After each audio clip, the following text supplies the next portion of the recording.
In the broad sweep of ancient memory, there lay a land in the Jordan Valley, flanked by rolling hills and shimmering in heat, where two cities of grim renown rose and fell, Sodom and Gomorrah. Their names would echo through scripture, legend, and sermon alike, whispered in fear and warning. We begin where the story begins, with a cry so terrible that it reached the heavens. The Lord said, "How great is the outcry against Sodom and Gomorrah, and how very grave their sin. I must go down and see whether they have done altogether according to the outcry that has come to me." Genesis 18:20. Thus the divine turned attention to those cities not from cruelty, but as a judge hearing a case, listening to the sounds of human corruption. In the same moment Abraham stood before the Lord, rooted in the dust, trembling and bold. The Lord's footsteps might have been heard in the trembling of the cosmos. Abraham, even as dust and ashes, dared to intercede. He asked, "Will you indeed sweep away the righteous with the wicked? Suppose there are 50 righteous within the city. Will you then sweep away the place and not forgive it for the 50? Genesis 18:23. The divine answered, "If I find in Sodom 50 righteous in the city, I will forgive the whole place for their sake." Abram's heart leapt. He bargained. Suppose 5 of the 50 are lacking? Suppose 40, 30, 20, 10? Inch by inch, Abraham drew the mercy from God's hand. Finally, God said, "For the sake of 10, I will not destroy it." That pledge formed a fragile hope. Abraham withdrew. The angels, messenger beings veiled in human form, turned eastward towards Sodom. The sun was waning and the valley lay in shifting heat and shimmering mirages. On the fringe of that world, a man named Lot dwelt in the city, yet with his soul often trembling before the wickedness he saw daily. Tradition says he was counted among the righteous in that hellish place, tormented in spirit by the sins he witnessed day after day. The epistle to the apostles later would recall how God condemned the cities of Sodom and Gomorrah and turned them into ashes, and rescued righteous Lot, greatly distressed by the sensual conduct of the wicked, 2 Peter 2, 6, 7. Thus the stage was set. A cosmic trial, a plea for mercy, and a last slender hope lodged in 10 righteous souls. But Sodom's fate would prove sealed. Night descended, and 2 of those angels walked into Sodom under the cloak of dusk. Lot sat at the city gate, where tradition places him as arbiter and witness of justice.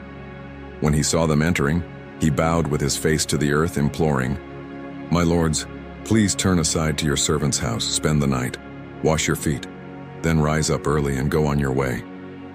They demurred, "No, we will spend the night in the square." But he persisted. Hospitality demanded it, and they accepted. Inside his home, Lot prepared unleavened bread and hospitality. He sheltered them as strangers, though in that place of hostility even strangers might be targets. All through the night, word spread through the narrow streets. Men from every quarter of the city, both young and old, surrounded the house, demanding, "Bring them out to us, that we may know them." Genesis 19:4. The mob pressed, their voices hoarse, their faces dark with rage. Lot stepped to the door and pleaded, "No, my friends, do not act so wickedly." In desperation, he offered a staggering proposition. "Look, I have 2 daughters who have not known man. Let me bring them out to you. Do with them as you will. Only in no wise do anything to these men, for therefore came they under the shadow of my roof." The crowd hissed, pressing harder. The angels, stepping into the fray, reached out and struck the assailants with blindness, small and great, until they wearied themselves to find the door. Genesis 19:8-11. The scream of pride and lust faltered under that sudden darkness. The angels turned to Lot, saying, "Have you any besides? Son-in-law, sons, daughters, whatever's in the city, bring them out of this place, for we will destroy this place because the outcry is great and the Lord has sent us to destroy it." Genesis 19:12-13. Lot hurried to warn his sons-in-law, but they regarded him as a mocker. Time uncoiled in silences and urgent breath. At dawn, the angels seized Lot by his hand and the hand of his wife and the hand of his 2 daughters to bring them forth and set them outside the city. Then came the warning, "Escape for your life. Look not behind you, and escape to the mountain, lest you be consumed." Genesis 19 to 15 to 17. Lot hesitated, torn between flight and attachment. He pleaded for the smaller city, Zoar, and the angels consented. The sun rose, the valley glinted, and then chaos. Fire and brimstone descended from heaven. Smoke billowed, cities collapsed, earth quaked under the weight of divine judgment.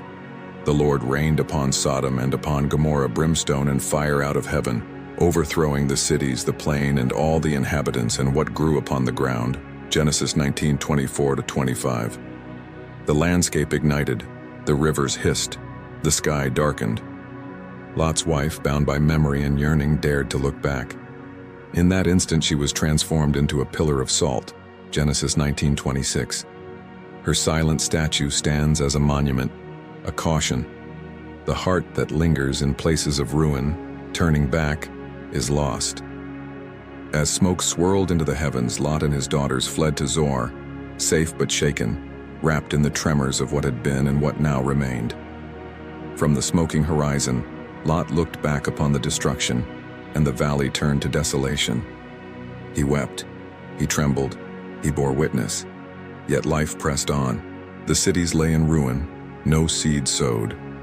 The land became brimstone, salt, burning, a land that yields nothing, uninhabitable. Deuteronomy 29:23. Prophecy later would deem their overthrow as the model of divine wrath unleashed upon wickedness. But the story did not end with ruin. In time, Lot's daughters, believing themselves the last remnant of humanity, made a fateful decision. They lulled their father with wine and lay with him, conceiving children by their father. Genesis 19:31 to 38. From those children came Moab and Ammon, nations born of desperate calculation. The irony is bitter. From destruction, new seeds rose. Thus, the cities perished, the righteous slipped away, and their descendants shaped future legacies. But the name Sodom would echo forever, as a symbol, a warning, a judgment. In the centuries that followed, prophets and preachers, rabbis and Christian fathers seized upon Sodom and Gomorrah as parables and warnings. Isaiah thundered, "Hear the word of the Lord, you rulers of Sodom. Give ear to the law of our God, you people of Gomorrah." Isaiah 1:10. Jeremiah mourned a generation like Sodom. "They have all become like Sodom to me, and its people like Gomorrah." Jeremiah 23:14. The prophets named other sins: arrogance, complacency, failure toward the poor, deceit. Ezekiel laid bare the moral collapse. She and her daughters had pride, fullness of food, and abundance of idleness, but she did not strengthen the hand of the poor and needy. Therefore I removed them when I saw it. Ezekiel 16:49-50. So the image of Sodom shifted from one of exotic sexual wickedness to a broader moral collapse. Injustice, oppression, neglect of the weak, decadent ease, closed hands toward the needy. In time, the early Christian letters would recall that Sodom and Gomorrah were condemned as an example, undergoing the punishment of eternal fire. Jude 1:7. The apostle saw in their ruin a type of what would befall the ungodly, but also of God's deliverance of the righteous. In Matthew, Jesus warned towns that rejected his message. "Truly, I tell you, it will be more tolerable for the land of Sodom and Gomorrah on the day of judgment than for that town." Matthew 10:15. In Luke, he recalled that as it was in the days of Lot, when people ate, drank, bought, sold, planted, built, and then the fire came, so would the coming judgment be. The story thus became a lens through which generations viewed sin, justice, mercy, and fate. Archaeologists and scholars have long sought the ruins by the Dead Sea and the southern Jordan Plain, proposing sites like Bab-ed-Dra and Numeira as candidates. The geology hints at apocalyptic events: salt layers, burned strata, abrupt destruction. Yet no definitive proof binds archaeology to the legend. The city's exact names and locations remain blurred in time, but the story endures. From the pulpit to the academy, from synagogue to screen, the tale of those cities became a moral shockwave, a warning that the calmest streets may harbor the deepest rot, that hospitality and justice are sacred, that the extremes of human depravity invite divine retribution. But more than a relic or caution, Sodom and Gomorrah became a key to understanding covenant, responsibility, and human agency. The later prophets made clear that sexual sin was not the only line crossed. Ezekiel's indictment, Isaiah's, Jeremiah's point instead to the social collapse. The poor oppressed, the needy abandoned, false prophets, deceit in the streets. The phrase abominations in Ezekiel, with all its weight in Hebrew moral discourse, signals grave rebellion against creation's order. In Christian reflection, Sodom and Gomorrah stand as archetypes: the judgment of God, the deliverance of the faithful, the peril of complacency. They are held up as examples, making them an example to those who would live ungodly. 2 Peter 2:6. They serve in the epistles as warnings, and don't forget Sodom and Gomorrah. They serve as an example suffering the vengeance of eternal fire. Jude 1:7. The tension is stark. The righteous may be spared, the wicked consumed.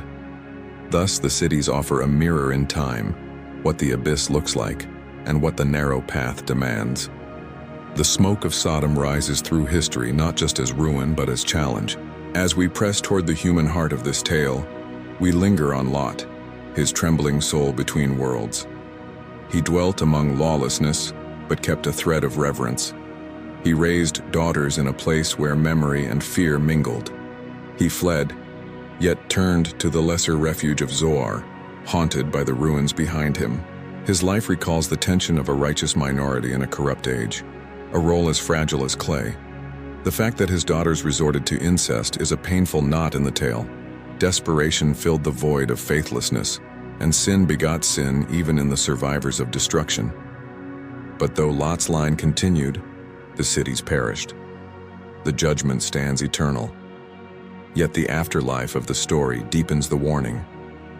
To every generation that hears the names Sodom and Gomorrah, the echo says, "Watch lest you drift into their pattern." Beware the slow corrosion of moral decay, the deal with cruelty, the theft from the poor, the rejection of the stranger, the hardened heart toward justice.